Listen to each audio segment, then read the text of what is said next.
અમેરિકાની પોલીસે દર્શન આર સોની નામના એક ગુજરાતીને પોતાની પત્નીનું મર્ડર કરાવી દેવાનું કાવતરું રચવાના આરોપમાં અરેસ્ટ કર્યો છે. ઇન્ડિયાના પોલીસ મેટ્રોપોલિટન પોલીસ ડિપાર્ટમેન્ટ દ્વારા 44 વર્ષના દર્શન પર હત્યાના પ્રયાસ અને તેના માટેનું કાવતરું રચવાના ચાર્જીસ લગાવવામાં આવ્યા છે. એક અજાણ્યા વ્યક્તિએ પોલીસને મે 12ના રોજ દર્શન સોનીના આ ખતરનાક પ્લાનની ટીપ આપી હતી અને ત્યારબાદ આ ઘટનાની તપાસ શરૂ કરાઈ હતી. ટીપ આપનારાનું એવું કહેવું હતું કે દર્શન સોનીએ તેની પત્ની અપર્ણા સોનીનું મર્ડર કરવા માટે કેન કોક્સ નામના પોતાના એક એમ્પ્લોયની મદદ માંગી છે. પોલીસની એફિડેવિટ અનુસાર દર્શનનો પ્લાન પોતાના ઘરમાં જ મે 16ના રોજ અપર્ણાનું મર્ડર કરી દેવાનો હતો, જેના માટે તે ઘણા મહિનાથી તૈયારી કરી રહ્યો હતો.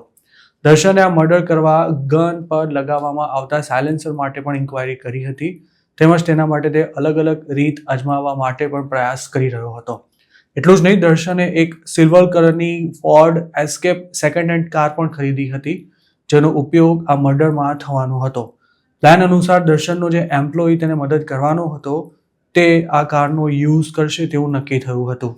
પોલીસ દ્વારા ફાઇલ કરવામાં આવેલી એફિડેવિટમાં એ વાતની પણ શંકા વ્યક્ત કરવામાં આવી છે કે દર્શન ભૂતકાળમાં પણ કદાચ અપર્ણાને પતાવી દેવા માટે પ્રયાસો કરી ચૂક્યો છે, જેના માટે તેણે પોતાની પત્નીને ઝેર પણ આપ્યું હોઈ શકે છે. અપર્ણાની મોર્નિંગ સ્મૂધીમાં આ કથિત ઝેર ભેળવવામાં આવ્યું હોવાની શંકા છે.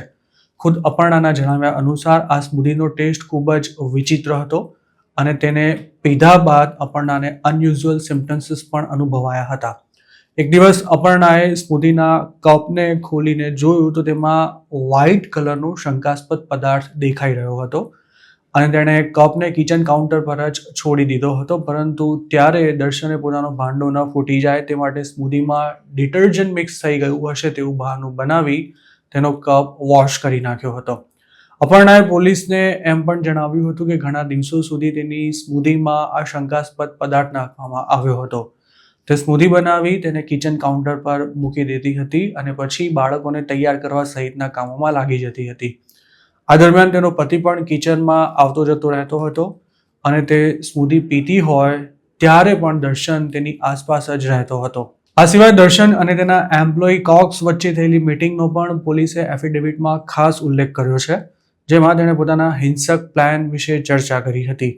પોતાના એમ્પ્લોયને દર્શને એમ પણ કહ્યું હતું કે પ્લાન જેટલો ઘાતકી હશે તેટલી જ આસાનીથી તમામ સમસ્યાઓ પણ ઉકેલાઈ જશે. જોકે દર્શન પોતાના પ્લાનને અમલમાં મૂકે તે પહેલા જ પોલીસ સુધી તેની માહિતી પહોંચી ચૂકી હતી. આ કેસની તપાસ દરમિયાન જે વ્યક્તિની મદદથી અપર્ણાનો કાંટો કાઢવાનો હતો તેને જ પોલીસે પોતાનો સોર્સ બનાવી દઈ દર્શન સામે મજબૂત પુરાવા એકઠા કર્યા હતા. આ વ્યક્તિ એટલે કે કેન કોક્સે પોલીસને એવું જણાવ્યું હતું કે દર્શન 1 વર્ષથી અપર્ણાને પતાવી દેવાની ફિરાકમાં હતો અને તેના માટે તે અલગ અલગ ટાઈપના ઝેરનો ઉપયોગ કરવાથી લઈને બીજી પણ ભયાનક મેથડ્સ પર વિચાર કરી રહ્યો હતો. મે 15ના રોજ દર્શન સોનીએ પોતાના એમ્પ્લોય સાથે ઓફિસમાં મીટિંગ કરી હતી અને ત્યાં તેમણે બિઝનેસ વિશે ચર્ચા કરી હતી, પરંતુ આ મીટિંગ દરમિયાન એક પ્રકારનું ટેન્શન પણ જોવા મળ્યું હતું, જે આ કેસમાં મહત્વનો પુરાવો સાબિત થાય તેમ છે.